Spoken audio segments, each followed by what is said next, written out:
He is the dream. You might be looking at, I don't know, the best boxer in the world. He's one of them right now. It's Devin Haney, and he's going to be back in Australia October 15th, a rematch with George Kambosos Jr. October 16th, if you're down under, Devin, but you will be that night. All four lightweight titles at stake.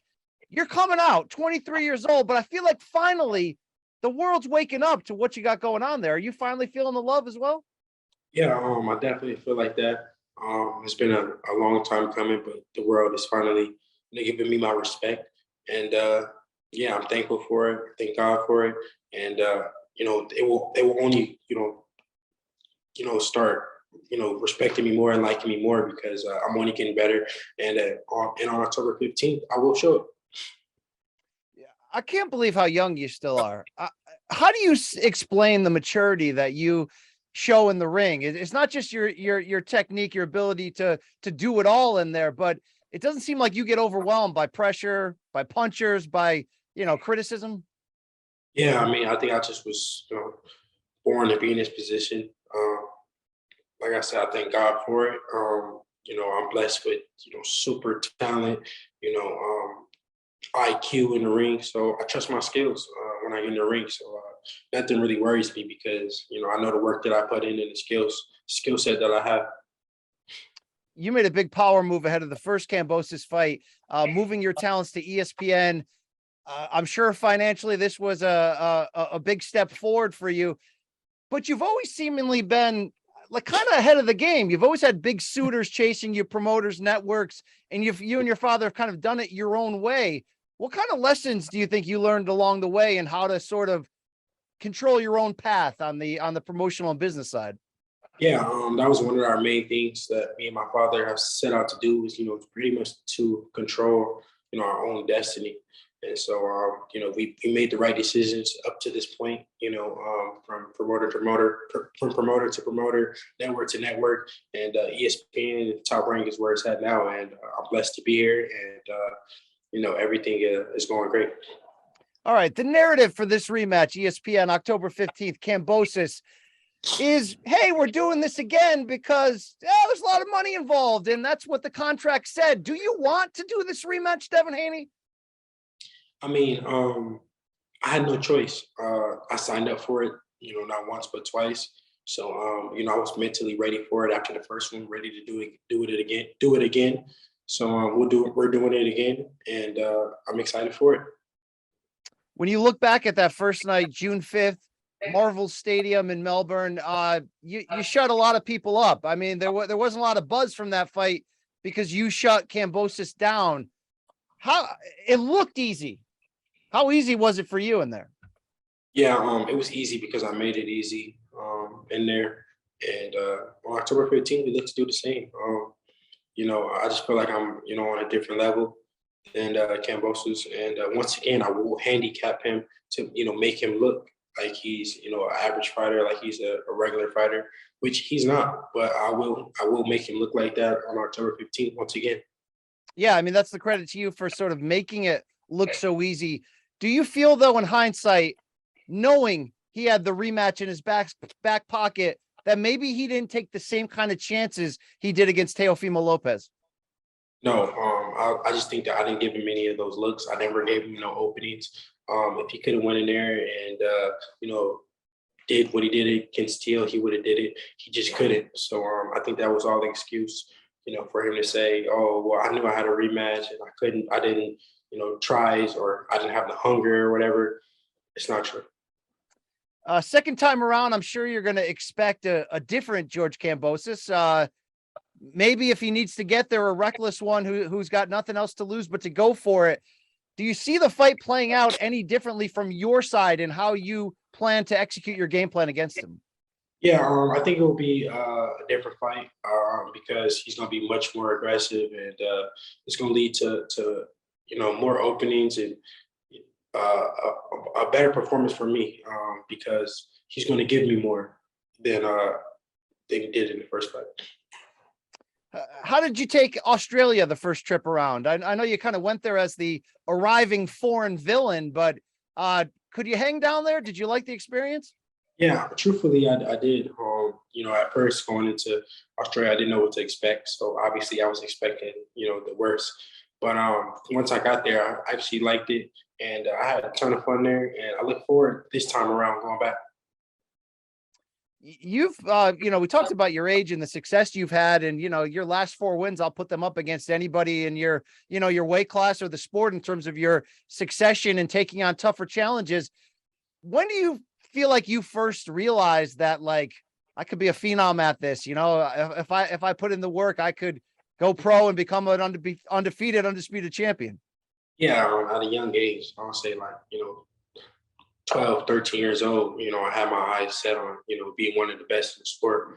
And, I never took my foot off the gas. I had tunnel vision along this whole journey, and still the same thing.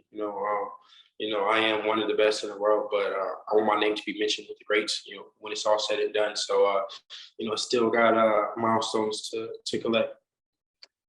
Part of your unique story was, how different you chose to go. You didn't necessarily go amateur Olympics, the regular path. You turned pro and went to Mexico and got, the kind of experience that you can only get by doing just that. When you look back on those days, you're just a teenage kid crossing the border, fighting decorated adults. Is it like a dream looking back? Because I can't look back at that and think that that's easy to go through that process. Yeah, it wasn't an easy process, but it was definitely a dream. My story is unique, like no other. So, it's definitely been, a roller coaster to get to where I'm at. But it all paid off. It all, contributed to, where I am right now, and I'm blessed to be here. What do you feel like that experience did in terms of preparing you better than had you gone the other path? I think I would be here at the top regardless. It's just a different path, a different route, different way. But I just feel like I would be here because, God put me here. I was born to be in this position. But I wouldn't have be so dominant, in this position. Maybe, it would have been a little rougher, a little tougher, but we never know.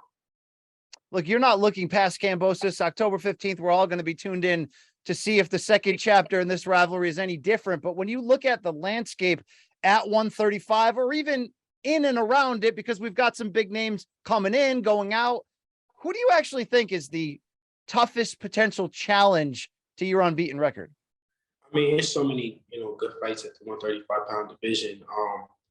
Styles make fights. I really, truly believe that. So, it's hard to say outside the ring, but I think, a good fight for me right now is Loma. I think that's, the fight that the fans would, love to see, and I would get my, the most credit for it. So I think Loma. Fighting Loma, the idea of it is different than most because he's different than most. Does that fire you up as a competitor to put your chess game against his in that regard? Yeah, that's definitely a fight that I could get up for and get super motivated, and to test my skills, and see how great I really am. So yeah, that's definitely a fight that I would love to make. Boxing eras, Devin, can be different. Sometimes, I grew up in the 80s when people like Sugar Ray Leonard didn't want to put their head on the pillow unless they fought everybody and knew that they were the best. Sometimes, look, we get some great boxing businessmen who can pick their own path. Do you think this will be an era where all of these great lightweights, regardless of networks and promoters, inevitably end up all fighting each other before all is said and done? Yeah, I definitely think that, a lot of good fighters, this is a good era of boxing because a lot of good fighters are fighting each other. We have a lot of undisputed fights coming up. We have, 3 undisputed champions right now. I think this is the most in any era at one time. We got Earl and Crawford. That's another undisputed. We got, Fury and Usyk, if that happens, another undisputed. So these, and it's one more too. I can't remember. Naoya Inoue is going to fight Paul Butler, as the report for another undisputed championship as well. So this is a good era of boxing, whether they say it or not, whether we see it now or not. Maybe down the line we will understand how good of an era this is in boxing, where champions fight champions. And I think the lightweight division won't be any different. Eventually, we're all going to meet up. Maybe not at lightweight, maybe at 140, but all the top guys will meet up eventually. Are you disappointed that you did not get the chance as of yet to fight Ryan Garcia as a pro, considering the amateur history and considering you guys were aligned for a time on the same network? No, I don't really care. Ryan, doesn't really have anything that I really want at the moment. I wanted belts, I wanted legacy. So, that's why I signed up to fight Kambosos, signed up not once but twice. And this is what it consists of. So we'll see, after I'm victorious, which route we go. But my main focus is, legacy, and Kambosos is who I had to go through to make that happen. I like that. I respect that a lot, that your focus is on the prize, the legacy, the reputation. And look, you're either knocking or already in now the top 10 pound for pound. You're finally getting that respect. Do you look at the other side of it, the business, the pay-per-view promotion, the trash talking, the me, come by my fight side of it? You think all that stuff just comes in the end with success? Because you don't seem to have the personality where you're going out of your way to trash people unless they're taking shots at you. Yeah, I think eventually all of it will come in due time. I don't have to, get out of character or be somebody that I'm not, because eventually I will be in the big pay-per-view fights and, the big money fights, and in due time. All right. The big news as we head into this weekend is Shakur Stevenson having to lose his belts after missing weight on the scale, but planning to move up to your division. Now he says he will, regardless of what happens in the fight with Conceição. Do you welcome an unbeaten talent like that for the idea that, yeah, come up, challenge me for my 4 belts? Yeah, I mean, it's good for boxing. Shakur is a tremendous talent. It's good for the lightweight division, another, top guy in the lightweight division, and it makes for more great fights to be made. What parts of your game do you feel like you're still adding to that you'd like to see 2-3 years from now take certain categories to the next level? I mean, my all-around game. I'm trying to get better in every attribute, every part. Stronger, faster. IQ, smarter. I'm trying to become the best me that I can, and every day I'm working towards that, and every day I'm getting better. So it will show on October, the 15th. I will show how much better I've gotten since the last fight. You got a lot of criticism for that Linares fight for like one moment. Yeah. I don't feel like that was fair. How did you feel like you dealt with that? I mean, it's boxing. It made me better.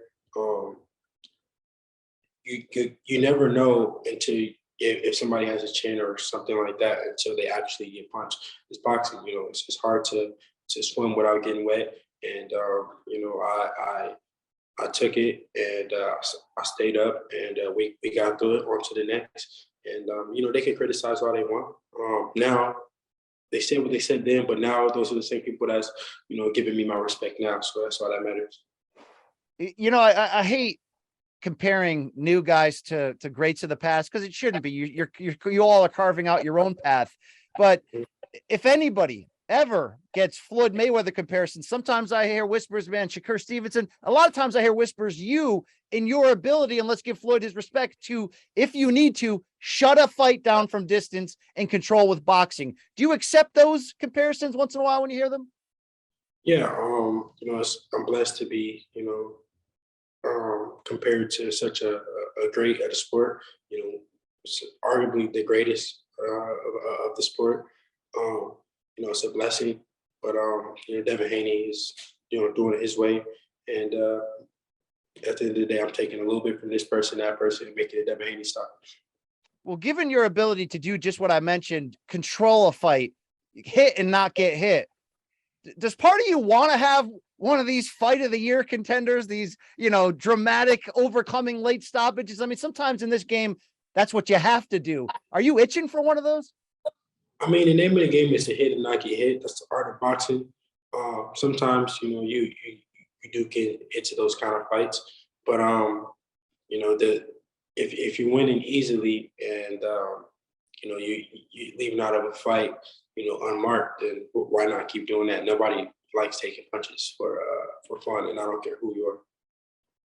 If you get a second straight win over George Kambosos, October 15th, where do you think you fit in the fighter of the year running? And does Yeah, that matter to you much? I think that I'm very much high on that list for fighter of the year. I think I deserve it with the win over Kambosos again, but especially with the way that I'm going to beat him. But we just gotta, you know, get past that, get past him first, and then we go from there. We can't, you know, count our eggs before they hatch. You know, my main focus is going there and winning, and then we'll go from there. All right, couple quick ones on the way out. If Tank and Gervonta Davis fight this second half of this year, I hope they do. Who do you like in that one? You said Tank and Gervonta Davis. Sorry, Ryan Garcia and Tank Davis. Excuse me. Good catch there. That's all good. I think it's a good fight, depending on what weight it is. At obviously at 140, you know, you give Ryan the advantages because he's bigger, taller. Tank is a lot smaller than Ryan, but he has that one punch knockout power. He has that experience. So I think it's a good fight, just depending on the weight. Okay, and let me get my final question on the weight. How long do you think physically you can stay at 135 and defend your 4 titles? Because I look at your frame and I imagine you as a welterweight one day. That's just me talking. Yeah. Sometimes your body, as we saw with Shakur, will force you out of a division when you're young.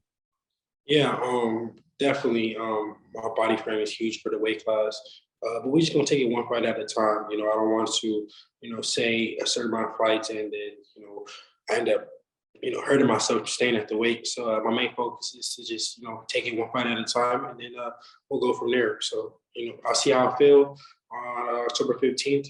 You know, inshallah, I feel great at the weight, and then we'll see. All right, Devin Haney, October 15th, Australia, the second chapter with George Kambosos, the undisputed lightweight championship. Great talking to you. You got a great head on your shoulders, and I want to give you that respect. Mature for your age, and you're going to do big things. So best of luck to you. Yes, sir. Thank you.